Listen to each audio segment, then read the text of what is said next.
Hello मेरे political science achievers, स्वागत है एक बार फिर से आपका आपके अपने YouTube channel political science achievers में। दोस्तों, आज का टॉपिक हम पढ़ने वाले हैं सूचना का अधिकार अधिनियम 2005। दोस्तों, आज का टॉपिक जो है वो यूपीएससी एग्ज़ाम के पॉलिटिकल साइंस सिलेबस के यूनिट 10 से एक टॉपिक है। बहुत सारे दोस्तों ने मुझे इस पर वीडियो बनाने के लिए कमेंट किया था, इसलिए मैं इस टॉपिक को लेकर आई हूँ। साथ ही साथ दोस्तों, ये जो टॉपिक है वो एक ऐसा टॉपिक है जो हमारी जनरल नॉलेज के लिए, साथ ही साथ अदर एग्ज़ाम के पॉइंट ऑफ व्यू से भी बहुत इम्पॉर्टेंट है। तो चलिए शुरू करते हैं हम आज की क्लास। तो सूचना का अधिकार 2005, इस वीडियो में हम लोग 2019 में हुए संशोधनों को भी कवर करेंगे। तो चलिए शुरू करते हैं। सूचना का अधिकार यानी कि राइट टू इन्फॉर्मेशन, शॉर्ट में इसे आरटीआई कहकर बुलाया जाता है आम बोलचाल की भाषा में, जो कि 2005 से लागू है।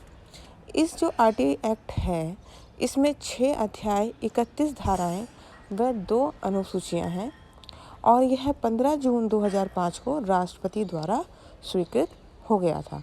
कुछ प्रावधानों को उसी दिन से लागू कर दिया गया था और जो पूरा एक्ट था वो 12 अक्टूबर 2005 से पूरी तरह से लागू हुआ। अब अगर आपसे सवाल पूछे कि मैम ये जो आरटीआई एक्ट है ये किस दिन से लागू हुआ, तो आप जवाब क्या देंगे? 12 अक्टूबर 2005। यहाँ पे कंफ्यूज नहीं होना है, हमें 12 अक्टूबर 2005 ही जवाब देना है, क्योंकि पूरा एक्ट उसी दिन से लागू हुआ है। अब एक टेबल के थ्रू हम लोग केंद्रीय सूचना आयोग और राज्य सूचना आयोग से संबंधित धाराओं को समझ लेते हैं। तो जो केंद्रीय सूचना आयोग है, इसका जो वर्णन है वो अध्याय 3 में किया गया है, जबकि राज्य सूचना आयोग का जो वर्णन है वो अध्याय 4 में किया गया है। तो गठन जो बताया गया है केंद्रीय सूचना आयोग का धारा 12 में बताया गया है और राज्य सूचना आयोग का धारा 15 में बताया गया है। पदावधि व शर्तें, सेवा शर्तें केंद्रीय सूचना आयोग की धारा 13 में और राज्य सूचना आयोग की धारा 16 में। पद से हटाया जाना केंद्रीय सूचना आयोग का धारा 14 में और वहीं राज्य सूचना आयोग के लिए धारा 17 में बताया गया है। सूचना का अधिकार संशोधन विधेयक 2019 है, जो कि सूचना के अधिकार 2005 में कुछ संशोधन करता है। क्या संशोधन करता है, इसके बारे में हम जान लेते हैं। अगर आपसे ये पूछे कि सूचना का अधिकार जो संशोधन विधेयक 2019 है वो क्या संशोधन करता है, तो हमें ध्यान रखेंगे कि ये सूचना आयुक्तों की सेवा की शर्तों में बदलाव करता है। एक लाइन में आपसे ये क्वेश्चन पूछा भी जा सकता है कि मुख्य रूप से 2019 का संशोधन क्या बदलाव करता है, तो ये सूचना आयुक्तों के सेवा शर्तों में बदलाव को करता है। CIC हम यहाँ शॉर्ट में चीफ इंफॉर्मेशन कमिश्नर यानी कि केंद्रीय सूचना आयुक्त को कह रहे हैं। तो देखते हैं, एक टेबल के माध्यम से समझने की कोशिश करते हैं कि आरटीआई एक्ट 2005 में क्या प्रावधान था और 2019 में क्या बदलाव हुए हैं। तो अवधि में अगर देखें तो पहले मुख्य सूचना आयुक्त यानी कि CIC और सूचना आयुक्त, जो अन्य 10 सूचना आयुक्त होते हैं, उनकी केंद्र और राज्य दोनों में इनका कार्यकाल पहले कितना था? 5 वर्ष था। लेकिन 2019 के संशोधन द्वारा इस कार्यकाल की सूचना अब केंद्र सरकार देगी, मतलब केंद्र सरकार अब बताएगी कि इनका कार्यकाल कितना रहेगा। अगला पॉइंट हम देखते हैं वेतन की मात्रा। तो यहाँ पे जो मुख्य सूचना आयुक्त है और जो अन्य आयुक्त हैं, इन सब का जो वेतन है वो चीफ इलेक्शन कमिश्नर, CEC का मतलब है चीफ इलेक्शन कमिश्नर के बराबर था केंद्र में, और राज्य में जो राज्य सूचना आयुक्त थे उनके बराबर था। ये प्रावधान 2005 में था, लेकिन 2019 के संशोधन में क्या कर दिया गया बदलाव कि केंद्र सरकार वेतन व भत्ते व अन्य निर्धारित जो भी नियम होंगे उसके लिए केंद्र सरकार नियम निर्धारित करेगी। यानी कि अब डिसाइड कौन करेगा वेतन भत्ता कितना होगा, ये डिसाइड करेगी केंद्र सरकार। अगला पॉइंट देखते हैं वेतन में कटौती। तो अब मुख्य सूचना आयुक्त केंद्र और राज्य दोनों में अगर पिछली सेवा से किसी प्रकार की कोई पेंशन ले रहे हैं तो पेंशन इसके मूल वेतन से कम होगी। यानी कि जो पेंशन है, मान लीजिए कि अगर पेंशन वो ले रहे हैं 60,000, तो मूल वेतन जो दिया जाएगा वो 60,000 से ज़्यादा दिया जाएगा, यानी कि पेंशन कम होनी चाहिए। जैसे 70,000 दे दिया या 80,000 दे दिया, लेकिन 2019 में बदलाव करते हुए क्या कर दिया गया कि पेंशन से ज़्यादा वेतन नहीं मिलेगा। जैसे मान लीजिए वो 60,000 पेंशन ले रहे हैं तो उनको जो वेतन दिया जाएगा वो 55,000 दिया जाएगा, या पेंशन से किसी भी तरीके से कितना भी कम दिया जाएगा, लेकिन कम दिया जाएगा। तो इस तरीके से ये बदलाव 2019 के संशोधन में किए गए हैं। आगे बढ़ते हैं। CIC किस में आता है, यानी कि केंद्रीय सूचना आयोग जो है वो किस मंत्रालय के अधीन आता है। बहुत इंपॉर्टेंट है दोस्तों ये क्वेश्चन। तो कार्मिक मंत्रालय के अधीन जो है वो ये आता है। अब इसका संगठन और संरचना समझ लेते हैं। तो सेंट्रल इंफॉर्मेशन कमीशन जो है, केंद्रीय सूचना आयोग जो है, इसमें टोटल 11 सदस्य होते हैं, जिनमें से एक सदस्य होता है वो अध्यक्ष होता है, यानी कि जिसे हम CIC चीफ इंफॉर्मेशन कमिश्नर कहते हैं, और उसके अलावा 10 अन्य सूचना आयुक्त या फिर इंफॉर्मेशन कमिश्नर्स होते हैं। कुल मिलाकर कितने होते हैं? 11। नियुक्ति कौन करता है इनकी? तो नियुक्ति करता है राष्ट्रपति। लेकिन यहाँ पे इम्पॉर्टेंट है कि राष्ट्रपति नियुक्ति करता है, लेकिन वो करता है एक समिति की सिफारिश पर। और समिति कौन सी होती है? तो प्रधानमंत्री के नेतृत्व में एक समिति होती है जिसकी सिफारिश पर राष्ट्रपति नियुक्ति करता है। अब इस समिति में देख लेते हैं कौन कौन होते हैं। तो प्रधानमंत्री जो कि अध्यक्ष के रूप में होते हैं, लोकसभा विपक्ष का नेता और एक केंद्रीय कैबिनेट मंत्री, ये 3 लोग इस समिति में होते हैं जिनकी सिफारिश पर राष्ट्रपति इन सभी आयुक्तों की नियुक्ति करते हैं। अब इन्हें अगर पद से हटाने की बात करें तो पद से हटाने का अधिकार भी राष्ट्रपति के पास है, पर यहाँ भी वो परामर्श से ही हटाते हैं। और हटाने के लिए परामर्श किससे लेते हैं? सुप्रीम कोर्ट से। तो यानी कि सर्वोच्च न्यायालय के सलाह पर राष्ट्रपति जो है वो सभी आयुक्तों को हटा सकते हैं। और नियुक्ति कैसे करते हैं? नियुक्ति करते हैं एक समिति की सिफारिश पर, और समिति जो कि प्रधानमंत्री की अध्यक्षता में लोकसभा विपक्ष का नेता और एक केंद्रीय कैबिनेट मंत्री से मिलकर बनती है। चलिए अब आगे चलते हैं। कुछ और इम्पॉर्टेंट फैक्ट्स देख लेते हैं दोस्तों। जैसे है, पहली महिला मुख्य सूचना आयुक्त कौन थी? तो ये थी दीपक संधू। नेक्स्ट है, जम्मू और कश्मीर पुनर्गठन अधिनियम 31 अक्टूबर 2019 को जब लागू हो गया तो उसके बाद से वहाँ पे RTI जम्मू कश्मीर और लद्दाख में भी लागू हो गया। दोस्तों आपको पता ही होगा कि 31 अक्टूबर 2019 से पहले जम्मू कश्मीर एक पूर्ण राज्य था, जिसे 31 अक्टूबर 2019 को जम्मू कश्मीर और लद्दाख 2 यूनियन टेरिटरीज़ में बांट दिया गया। तो अब ये जो कानून है या एक्ट है, अब ये वहाँ पर भी लागू हो गया है। नेक्स्ट है, 1975 में सुप्रीम कोर्ट ने RTI को आर्टिकल 19 में शामिल कर मान्यता दी थी, और बाद में इसे आर्टिकल 21 में शामिल कर लिया गया था। नेक्स्ट, 1997 में केंद्र सरकार ने RTI का प्रारूप तैयार करने के लिए एक कमेटी बनाई थी जिसका नाम था सूर्या कमेटी, पर इसमें जनता को बहुत कम अधिकार दिए गए थे, इसलिए इस कमेटी की बहुत ज़्यादा आलोचना हुई थी। इस केंद्र में इस एक्ट के आने से पहले दोस्तों कुछ राज्य ऐसे थे जिन्होंने अपने यहाँ कानून बनाकर अपने नागरिकों को सूचना का अधिकार दिया था, जिनमें से प्रमुख हैं तमिलनाडु, जिसने 1997 में सबसे पहले सूचना का अधिकार दिया। उसके बाद है गोवा अगले ही साल 1998 में। 2 साल बाद राजस्थान और कर्नाटक ने यानी कि 2000 में अपने नागरिकों को सूचना का अधिकार दिया, और 2003 में दिल्ली को। अब तक 9 राज्यों ने या यूँ कहें कि केंद्र में इस नियम के कानून के आने से पहले 9 राज्यों ने अपने नागरिकों को ये अधिकार दे दिया था। ये एक्ट दोस्तों 21 मार्च 2005 को लोकसभा में पेश हुआ था।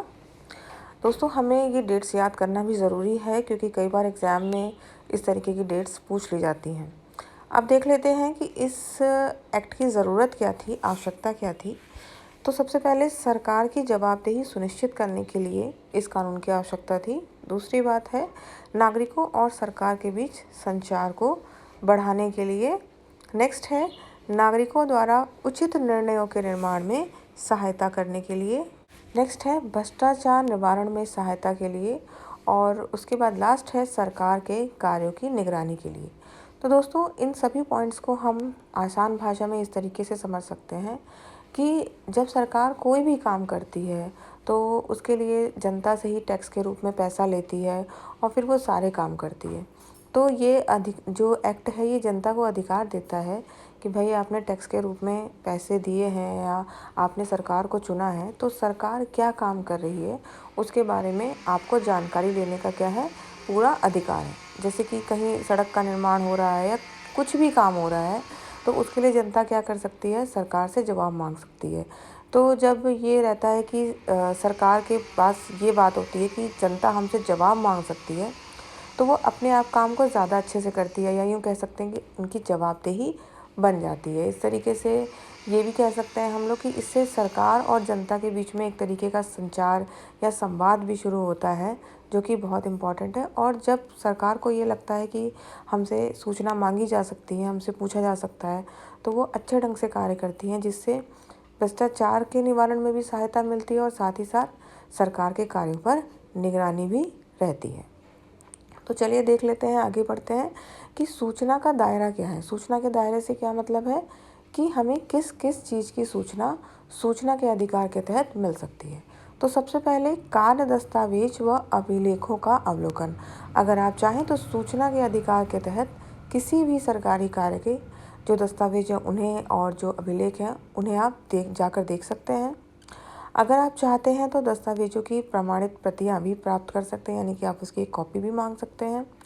साथ ही साथ किसी कार्य में प्रयुक्त सामग्री का सैंपल, जैसे मान लीजिए कि सड़क बनाई जा रही है कहीं पे, तो आपको अगर लग रहा है कि ये सड़क बनाने का जो मटेरियल है वो कैसा यूज़ हुआ है, तो आप सूचना के अधिकार के तहत उस मटेरियल का एक सैंपल भी मांग सकते हैं। ठीक है। नेक्स्ट है इलेक्ट्रॉनिक रिकॉर्ड्स की प्रिंट आउट। अगर कोई इलेक्ट्रॉनिक रिकॉर्ड है तो आप उसका प्रिंट आउट भी ले सकते हैं। अब नेक्स्ट जो स्टेप है वो ये है कि सूचना प्राप्त करने की प्रक्रिया, यानी कि हमें सूचना मिलेगी कैसे, सूचना प्राप्त कैसे करनी है। तो सूचना का आवेदन जो है वो हिंदी में, अंग्रेजी में या किसी भी स्थानीय भाषा में किया जा सकता है। साथ ही साथ इसके लिए निर्धारित की गई है फीस, जो कि 10 रुपये है, तो उसे देकर आप सूचना मांग सकते हैं। अब इसके लिए व्यवस्था क्या की गई है, तो हर विभाग में एक सूचना अधिकारी जो है वो नियुक्त किया गया है, जो 30 दिनों के अंदर अंदर सूचना उपलब्ध कराता है। लेकिन अगर ये सूचना किसी के जीवन और स्वतंत्रता से संबंधित है तो ये सूचना वो 48 घंटे के अंदर अंदर उपलब्ध कराता है। और अगर सूचना किसी तीसरे पक्ष से हो तो वो 40 दिन में उपलब्ध कराई जाएगी। यहाँ पे कंफ्यूज मत होइएगा, इसको एक बार और समझ लेते हैं कि अगर सूचना जो है वो देनी है तो वो 30 दिनों के भीतर दी जाएगी। अगर वो किसी व्यक्ति के जीवन और स्वतंत्रता से संबंधित है तो केवल 48 घंटों यानी कि 2 दिनों में दी जाएगी। और अगर तीसरे पक्ष से लेकर सूचना देनी है, यानी कि जो सूचना अधिकारी है उसको किसी और से सूचना पहले लेनी है फिर आपको देनी है, तो उसके लिए 10 दिन का एक्स्ट्रा समय, यानी कि कुल 40 दिनों का समय लिया गया है। साथ ही साथ यहाँ पे एक इम्पॉर्टेंट पॉइंट ये भी है कि जो अधिनियम की धारा 8 और 9 में गोपनीय सूचना देने से मना किया गया है कि अगर कोई सूचना ऐसी है जो बहुत ज़्यादा गोपनीय है तो उसे देने से अधिकारी मना भी कर सकता है। आगे है केंद्रीय सूचना आयोग और राज्य सूचना आयोग के सदस्य। दोस्तों हम इसे पहले भी पढ़ चुके हैं, एक बार फिर से रिवाइज कर लेते हैं कि केंद्रीय सूचना आयोग में एक आयुक्त होता है और 10 अन्य आयुक्त होते हैं, जिनकी नियुक्ति एक समिति की सिफारिश पर राष्ट्रपति करते हैं। और दोस्तों आप लोगों को याद होगा कि मैंने बताया था कि वो एक प्रधानमंत्री के नेतृत्व में बनी हुई समिति होती है, जिसमें प्रधानमंत्री अध्यक्ष होते हैं और उसके अलावा एक कैबिनेट मंत्री और नेता विपक्ष, लोकसभा के जो विपक्ष के नेता होते हैं वो भी होते हैं। इसके अलावा है राज्य सूचना आयोग, इसमें भी एक आयुक्त और 10 अन्य आयुक्त होते हैं और इनकी नियुक्ति राज्यपाल करते हैं। यहाँ भी एक समिति की सिफारिश पर राज्यपाल इनकी नियुक्ति करते हैं। राज्यपाल की जो है वो नियुक्ति करते हैं और यहाँ भी समिति में जो मुख्यमंत्री हैं उनकी अध्यक्षता में एक समिति होती है जो कि सिफारिश करती है, जिसमें मुख्यमंत्री के अलावा कैबिनेट मंत्री और नेता विपक्ष होते हैं। कार्यकाल 2019 के संशोधन से पहले 5 या 65 वर्ष था। जैसा कि हमने देखा ही कि 2019 के संशोधन में इस कार्यकाल को केंद्र सरकार की इच्छा पर, या एक तरीके से कह सकते हैं केंद्र सरकार पर निर्धारित करने के लिए छोड़ दिया गया है। अब इन आयोगों के कार्य क्या है देख लेते हैं। तो समय पर सूचना न मिलने पर कार्रवाई करना इनका कार्य है। अधिक फीस मांगे जाने पर, जैसा कि हमने देखा कि एक फ़ीस, इसमें मिनिमम फ़ीस जो है वो निर्धारित की गई है, और अगर कोई उस निर्धारित फ़ीस से ज़्यादा फ़ीस मांगता है तो उसे देखना भी आयोग का कार्य है। जन सूचना अधिकारी के द्वारा सूचना उपलब्ध न कराना या गलत सूचना देना आदि हेतु भी आवेदन लेना और निवारण करना आयोग का कार्य है। इसके साथ साथ आयोग को समस्या निवारण में सिविल कोर्ट की शक्तियाँ प्राप्त होती हैं। ये बहुत इंपॉर्टेंट पॉइंट है दोस्तों कि आयोग को इन समस्याओं का निवारण करने के लिए सिविल कोर्ट की शक्तियाँ प्राप्त हैं। नेक्स्ट पॉइंट है कि हमने पहले ही पढ़ा था कि आरटीआई एक्ट 2005 लागू होने तक 9 राज्य से पहले ही ऐसा कानून अपने राज्यों में बना चुके थे। अब देख लेते हैं कि सबसे पहले विश्व में किसने आरटीआई एक्ट लागू किया। तो स्वीडन ने 1766 में 1766 में स्वीडन ने सबसे पहले आरटीआई एक्ट वहाँ पे लागू किया। इसके अलावा फ्रांस, कनाडा और मेक्सिको ने क्रमशः 1978, 1982 और 2002 में इस एक्ट को लागू किया। शुल्क मैंने बताया ही आपको कि 10 रुपये है, लेकिन अगर कोई गरीबी रेखा से नीचे है तो उसके लिए फ्री व्यवस्था, यानी कि उसे कोई भी शुल्क नहीं देना पड़ेगा। साथ ही साथ अगर आपको जो अभिलेख आपने देखे हैं उसकी अगर आपको फ़ोटोकॉपी चाहिए तो उसके लिए आप प्रति पेज 2 रुपये का शुल्क देकर फ़ोटोकॉपी भी प्राप्त कर सकते हैं। साथ ही अगर आपको सीडी या फ्लॉपी चाहिए तो 50 रुपये का अतिरिक्त शुल्क देकर आप वो भी प्राप्त कर सकते हैं। आगे चलते हैं। प्रथम अपील के कितने दिनों में निस्तारण किया जाना चाहिए। तो प्रथम अपील के 30 दिनों का समय रखा गया है कि प्रथम अपील के 30 दिनों के अंदर अंदर जो समस्या है उसका निराकरण करना चाहिए। इसके साथ ही साथ सूचना में देरी पर दंड की व्यवस्था है। 250 रुपये प्रतिदिन से लेकर अधिकतम 25,000 रुपये तक का दंड दिया जा सकता है। साथ ही एक इम्पॉर्टेंट फैक्ट और है कि मानव अधिकार उल्लंघन पर सूचना का समय 45 दिन निर्धारित किया गया है कि अगर किसी के मानव अधिकारों का उल्लंघन हुआ है, उससे संबंधित सूचना है, तो 45 दिनों के अंदर अंदर सूचना उपलब्ध कराई जाएगी। तो ये था आरटीआई एक्ट या सूचना का अधिकार दोस्तों। ये अधिकार ना सिर्फ एग्ज़ाम के पॉइंट ऑफ व्यू से बल्कि हमारे अधिकारों को जानने के लिए भी इम्पॉर्टेंट है। तो आई होप आप सभी को वीडियो पसंद आया होगा।